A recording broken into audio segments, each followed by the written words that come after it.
Hey, welcome back, everybody. Mayor Mamdani in New York City. He's probably the most famous socialist in politics in America now, and he won the election, and he just got 3 other socialists elected. As radical as their views might seem to some, and as radical as the notion of socialism may seem to some, Mamdani is doing interviews all over the place telling us how great it is. Let's listen. Is this like a unique moment in New York, or is this the beginning of a national movement? I think we are seeing a hunger that is not just felt by New Yorkers, but frankly by Americans from coast to coast for a new kind of politics, one that puts working people at the heart of it. And I think for far too long, what we as a party have been able to say to New Yorkers who are struggling is simply to explain why they're struggling, not actually offer them a vision for how to make life better.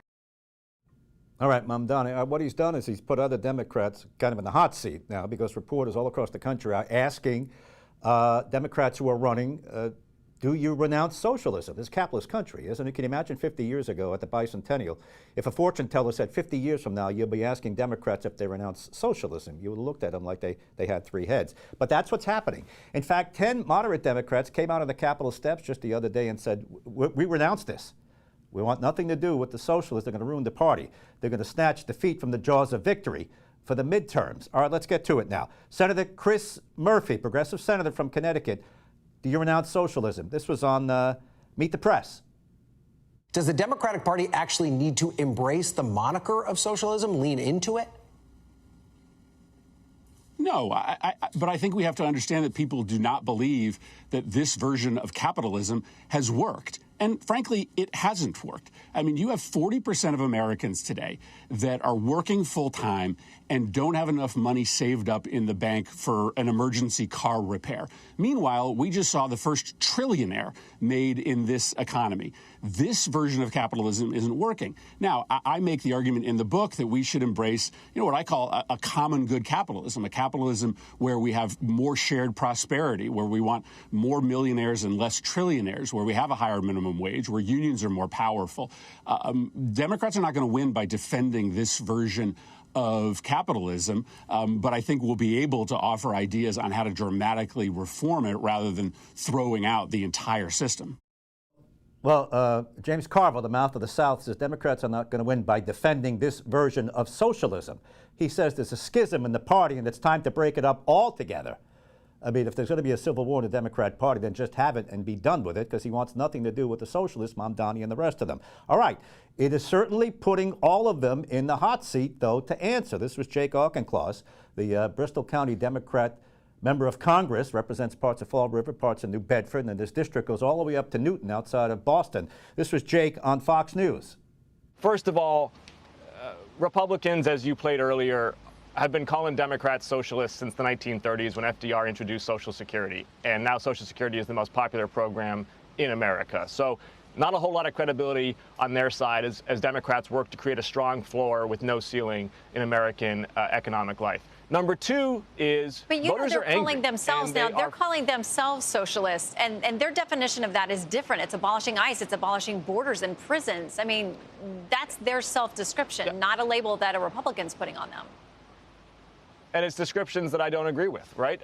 Democrats need to be surging resources, for example, to raise clearance rates for law enforcement as they're tackling murder and other capital offenses. We need strong border security measures. But what I think we're seeing here is that voters are fed up with the status quo. Well, listen, if you're a Democrat, be prepared to be asked that. That includes Helena Foulkes, who we've got to catch up with. So either be prepared to have an answer or word salad for us one way or another, because this is the hot question of the week. Do you renounce socialism? In fact, Governor McKee was on, asked the governor with me on the radio on Friday. It came up. Do you renounce socialism? Do you renounce Satan? Let's begin with that. Yeah, Satan's not one of my favorite. Do you renounce Satan? Satan's not one of my favorite, right. Individuals, I guess, if there is an individual, Do you renounce socialism? Now, look, I don't know exactly what that would mean. You'd have to define that. You went to school in the 50s. You know what it means. Socialism, communism, fascism. I'm not a They're fan. all bad, according to what we learned in school years ago. I'm not a fan of communism. I don't think that system works. I'm a fan of democracy. And again, in our 250th celebration here, I'm a fan of democracy. So I asked you, do you renounce socialism? The answer, yes or no, is? The answer is I don't know exactly what that means. Well, I'll tell I you. do know I'll tell you as the broadcast goes on. You define it. You know what it means. You define it, and then I'll answer the question. Socialism, right? Collectivism. The government owns the means of production. Different from communism, where the people own the means of production and everything. Everything.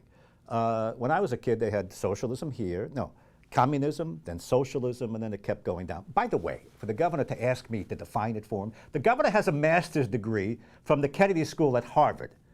He should be instructing me on the difference between socialism and communism and fascism. I bet he could rattle that off the top of his head. You got in and out of the Kennedy School of Government. Sue Anderbaugh, one more. She's a progressive Providence City councilwoman who wants to be your next lieutenant governor.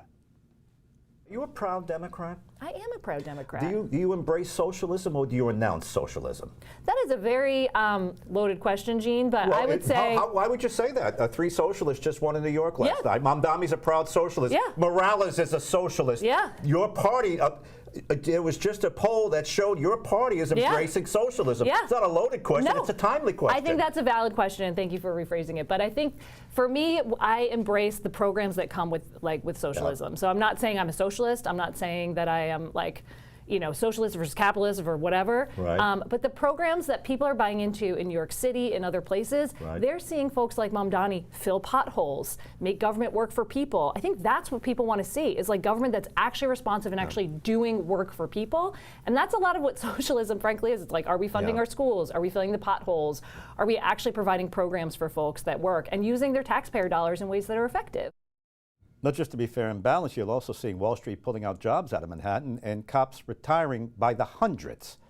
By the hundreds, they're leaving because they're not happy with Mamdani. All right, listen, local politics. Elaine Polino is a Republican. You may not have heard of her. Maybe you do. She does a lot on Facebook. Elaine Polino is a Republican running for governor in Rhode Island.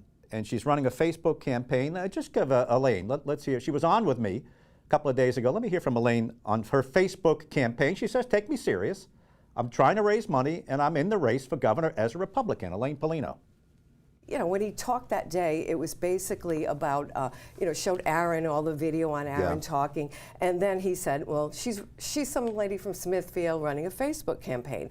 And then she's a Facebook star. Okay. And then I'm very good friends with Ashley, and he said... Ashley Kalis? Kalis. And he said, Ashley Kalis, is she going to... You asked if she was going to run. And he said, oh, right now she's happy being a social influencer. So I kind of didn't like how he kind of dished the women and built up Aaron. But other than that, I like him. There she was talking about the Republican Party chair who was on with me and said, yeah, Elaine Polino, you may not have heard from her. She's running a mostly Facebook campaign. I think she took a little exception to that. We'll hear more from her coming up in just a minute. So she's a Republican, and she's going to primary, as far as we know, she's going to primary Aaron Guckian, who ran for lieutenant governor last time. Now he's a Republican running for governor. He's on the line to me now. Good morning, Aaron. Good morning, Gene. How are you? You're going to primary Elaine Polino, as far as you know, that's on? I don't know. I'm concentrating on my, endorsement. I was really happy about it Thursday, and now I have to obviously, we have to move on and get the signatures. 1,000 signatures is not easy, as proven, especially from my last opponent. She had some issues with that. It's basically turning the page and trying to fundraise here to the end of the quarter. All right, I know. Sabina Matus beat you last time, and she had the whole signature scandal. That's when you ran for lieutenant governor. But let's give me a straight answer. You expect to primary Elaine Polino? Because just the two of you, right? And then I'll move on to other things. Yeah, I mean, look, a lot of people pop up, Gene. I mean, if she gets 1,000 signatures, I look forward to a primary. It's just, again, it's not easy to get 1,000 signatures. It's got to be very organized. I've raised a ton of money, and so far, I shouldn't say a ton of money. I've raised a significant amount of money, and then running a professional campaign here. All right. No, you're right. It's difficult to get those sometimes, legitimately. Especially now, Aaron, when it's your first time. she surprised me. Elaine Polino said, when I first broached the subject with the Republican leaders, they thought I was too MAGA And they said, well, we're going to have to get somebody to primary you, and that somebody was you, Aaron Guckian. She also said at one point when she spoke to you about a year ago that you offered to run as lieutenant governor. Let her run for governor. Let me play what she's saying, and you can respond to that. This is her on you. When I first met Aaron Guckian, I met him through a friend, and she introduced us to each other because she said he wanted to run for governor or lieutenant governor. So he said, you know, Elaine, I would love to run as your lieutenant governor. And I said, well, you know what? Why don't you run for governor? I'll be your lieutenant governor. Okay. And he said, no, you run for governor. I'll run for lieutenant governor. We talked for about another hour, and then he actually offered me a job at the ADA. He said, I'd love for you to work with me. I really, enjoyed talking to you, and you're a smart lady. Yeah. And I said, well, I can't right now because of the campaign. And next thing I know, Joe Powers comes up to me. He said, I got Aaron Guckian to run against you. Joe Powers was the old Republican chair. Aaron Guckian on the line with me. Did you meet with her a year ago? Did you offer the run as her lieutenant governor? Tell me. No, we had a cup of coffee. She said that she wanted to run. I said I was considering running very seriously, and I said I would call her afterwards. And then, once I made a decision, I did that. Then we moved on. In regards to the American Dental Association, I have no control of the American Dental Association. I was working at the Rhode Island Dental Association. We're just having a conversation. And then lastly, for her to say that I would be her lieutenant governor or run it separately as lieutenant governor is ridiculous. I mean, we got serious problems. We got a $15.2 billion budget. We have a governor that can't even answer a question about socialism, and I'm the endorsed candidate. So I think it's time to, move on to other questions if that's possible. I don't like to use the word lie, but is she misremembering? Is she mischaracterizing your offer to run as her lieutenant governor?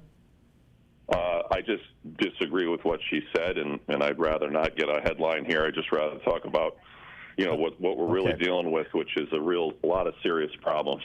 All right. Aaron, let me ask you this. Since we asked the Democrats, I'll ask you. Do you renounce socialism? Yes, I renounce socialism, Gene, and it reminds me of kind of a facetious way, but real way is remember Notre Dame in Miami where it was Catholics versus convicts, that famous shirt. I'm thinking it's capitalists versus communists maybe in this next election. It's kind of scary. I can't believe how much people are leaning into communism. Maybe they should take a history course. Aaron Guckian, Republican running for governor of Rhode Island. Aaron, I'll have you on again as we progress. Thanks for coming on for now. Thanks, Gene. Have a great day. All right, Aaron, thanks.